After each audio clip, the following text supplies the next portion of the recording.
ಬಂದಿರುವಂತಹದ್ದು 2 of sorts ಬಂದಿದೆ. ಕೆಲವೊಂದು indecision ಅಲ್ಲಿ ಇರುವಂತಹದ್ದು, ಯಾವುದೇ ರೀತಿಯ ಡಿಸಿಷನ್ ಅನ್ನ ಮಾಡಕ್ ಆಗ್ದಿರಾ ಅಥವಾ ಕೆಲವೊಂದು ಡಿಸಿಷನ್ ನ ಮಾಡ್ದಿರಾ ನೀವು ಸುಮ್ಮನೆ ಇರುವಂತಹದ್ದು ರೆಪ್ರೆಸೆಂಟ್ ಆಗ್ತಾ ಇದೆ ಬಾಟಮ್ ಆಫ್ ದ ಡಕ್ ಅಲ್ಲಿ.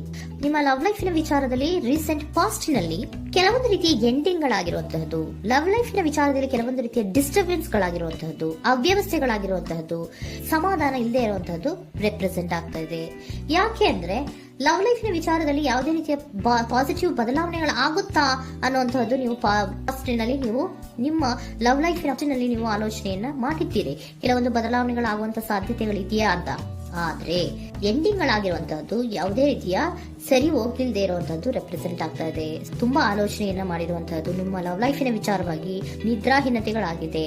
ಕೆಲವೊಂದು ರೀತಿಯ ಸ್ಟ್ರೆಸ್ಸಿಗೆ ಒಳಗಾಗಿರುವಂತಹದ್ದು ನಿಮ್ಮ ರೀಸೆಂಟ್ ಪಾಸ್ಟಿನಲ್ಲಿ ನಡೆದಿರುವಂತಹದ್ದು. ಲವ್ ಲೈಫಿನ ವಿಚಾರವಾಗಿ ಯಾವುದೇ ರೀತಿಯ ಅಂತ ಸಮಾಧಾನದ ಏನು ನಿಮ್ಗೆ ನಡೆದಿಲ್ಲ. ಆ ಕಾರಣಕ್ಕೆ ನಿಮ್ಗೆ ಕೆಲವೊಂದು ವಿಚಾರಗಳನ್ನ ಡಿಸಿಷನ್ ನ ತಗೊಳ್ಳುವಂತಹದ್ದು, ಡಿಸೈಡ್ ಅನ್ನ ಮಾಡುವಂತಹದ್ದು ನಿಮ್ಗೆ ಕಷ್ಟ ಆಗ್ತಾ ಇರೋದು. ನೀವು ಪ್ರೆಸೆಂಟ್ ಸಿಚುವೇಶನ್ ಅಲ್ಲಿ ಬರುವಂತಹ ಆಫರ್ಗಳನ್ನ ನೀವು ಏನ್ ಮಾಡ್ತಾ ಇದ್ದೀರಾ ಅಂದ್ರೆ ರಿಜೆಕ್ಟ್ ಮಾಡ್ತಾ ಇದ್ದೀರಾ ಅಥವಾ ಮಿಸ್ ಮಾಡ್ಕೋತಾ ಇದ್ದೀರಾ. ಕೆಲವೊಂದು ಆಪರ್ಚುನಿಟೀಸ್ ಗಳು ಬಂದ್ರೂ ಕೂಡ ಅದರ ಬಗ್ಗೆ ನೀವು ಕರೆಕ್ಟ್ ಆಗಿ ಗಮನವನ್ನ ಕೊಡ್ತಾ ಇಲ್ಲ. ಯಾಕೆ ಕೊಡ್ತಾ ಇಲ್ಲ? ನಿಮ್ಗೆ ಗೊತ್ತಾಗ್ತಿಲ್ಲ ಏನ್ ಮಾಡ್ಬೇಕು.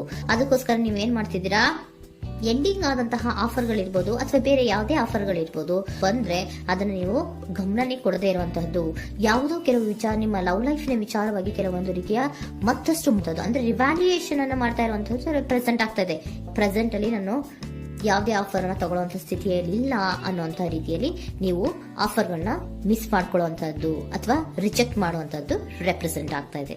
ನೆಕ್ಸ್ಟ್ ಕಾರ್ಡ್ ಬಂದಿರುವಂತಹದ್ದೇನು, ಪ್ರೆಸೆಂಟ್ ನಲ್ಲಿ ಪೇಜ್ ಆಫ್ ಸೋರ್ಟ್ಸ್ ಬಂದಿದೆ. ಯಾವುದೋ ಒಂದು ನಿಮ್ಮ ಲವ್ ಲೈಫ್ ನ ವಿಚಾರವಾಗಿ ಬಹಳಷ್ಟು ಕ್ಯೂರಿಯಾಸಿಟಿಯಿಂದ ಏನೋ ವಿಚಾರವನ್ನ ತಿಳ್ಕೊತಾ ಇದ್ದೀರಾ, ಬಹಳಷ್ಟು ಕ್ಯೂರಿಯಾಸಿಟಿಯಿಂದ ತಿಳ್ಕೊತಾ ಇದ್ದೀರಾ ಏನಾಗ್ತಾ ಇದೆ, ಹೇಗಾಗ್ತಾ ಇದೆ ಅಂತ. ತುಂಬಾನೇ ನೀವು ಕೆಲವೊಬ್ರು ಲವ್ ಲೈಫ್ ನ ವಿಚಾರದಲ್ಲಿ ತುಂಬಾನೇ ಮಾತು ಕೂಡ ಆಡ್ತಾ ಇರುವಂತಹದ್ದು ರೆಪ್ರೆಸೆಂಟ್ ಆಗ್ತಾ ಇದೆ.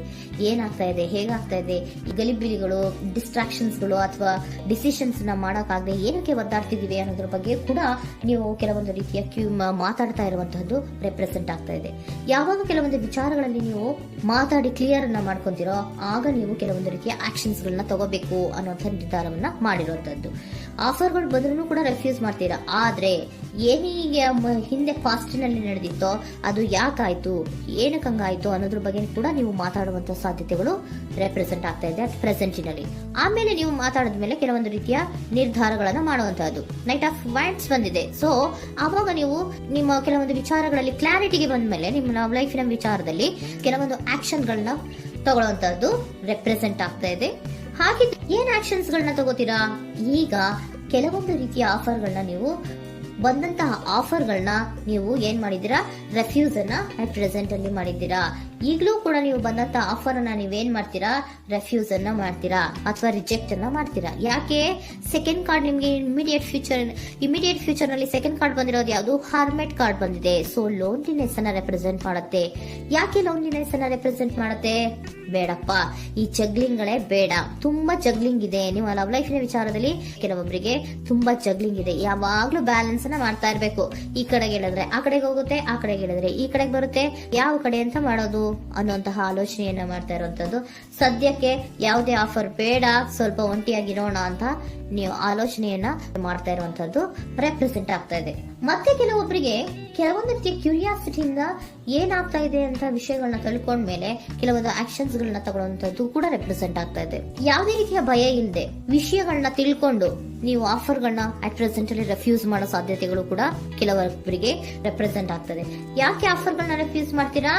ನಿಮ್ಮ ಲವ್ ಲೈಫ್ ನ ವಿಚಾರದಲ್ಲಿ ಬರೀ ಜಗ್ಲಿಂಗ್, ತುಂಬಾ ಬ್ಯಾಲೆನ್ಸ್ ಅನ್ನ ಮಾಡ್ಬೇಕು.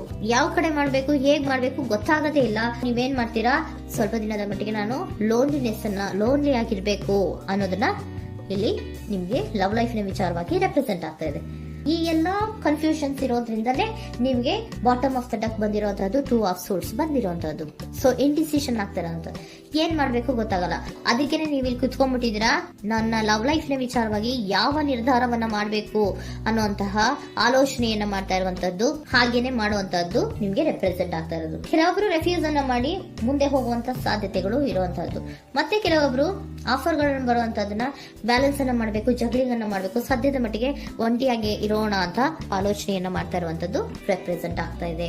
ನಿಮ್ಗೆ ಏಂಜಲ್ ಗೈಡೆನ್ಸ್ ಏನ್ ಕೊಡ್ತಾ ಇದ್ದಾರೆ, ಡೋಂಟ್ ಸ್ಟಾಪ್. ಇಲ್ಲಿ ಡೋಂಟ್ ಸ್ಟಾಪ್ ಇನ ಅರ್ಥ ಏನಪ್ಪಾ ಅಂದ್ರೆ, ಯಾವ ಕೆಲವು ವಿಚಾರಗಳ ಬಗ್ಗೆ ಕ್ಲಾರಿಟಿ ಬೇಕು ನಿಮ್ಗೆ, ಯಾವ ವಿಚಾರಗಳಲ್ಲಿ ನೀವು ಕನ್ಫ್ಯೂಷನ್ಸ್ ಅಲ್ಲಿ ಒದ್ದಾಡ್ತಾ ಇದ್ದೀರಾ, ಏನ್ ಕ್ಲಾರಿಟಿ ಬೇಕೋ ಅದನ್ನ ಧೈರ್ಯವಾಗಿ ಮುಂದೆ ಬಂದು ಅದನ್ನ ಕ್ಲಾರಿಟಿಯನ್ನ ತಗೊಂಡು ಮುಂದೆ ಹೋಗು, ಅಲ್ಲೇ ನಿಂತ್ಕೋಬೇಡ ಅನ್ನುವಂಥದ್ದನ್ನ ನಿಮ್ಗೆ ಹೇಳ್ತಾ ಇದ್ದಾರೆ. ಯಾವ ವಿಚಾರವನ್ನ ನೀವು ಲವ್ ಲೈಫ್ ನ ವಿಚಾರದಲ್ಲಿ ಏನ್ ಈ ಜಗ್ಲಿಂಗ್ಗಳು ಅಥವಾ ಈ ಬ್ಯಾಲೆನ್ಸ್ ಗಳನ್ನ ಮಾಡ್ಕೊಂಡು ಅಥವಾ ಎಳ್ದಾಟಗಳನ್ನ ಮಾಡ್ಕೊಂಡಿದ್ದೀರೋ ಅಲ್ಲಿಗೆ ಕ್ಲಾರಿಟಿಯನ್ನ ತಗೊಳ್ಳಿ, ಧೈರ್ಯವಾಗಿ ಕ್ಲಾರಿಟಿಯನ್ನ ತಗೊಂಡು ನೀವು ಮುಂದೆ ಆಕ್ಷನ್ಸ್ ಅನ್ನು ತಗೊಳ್ಳುವಂತದ್ದು ರೆಪ್ರೆಸೆಂಟ್ ಆಗ್ತಾ ಇದೆ.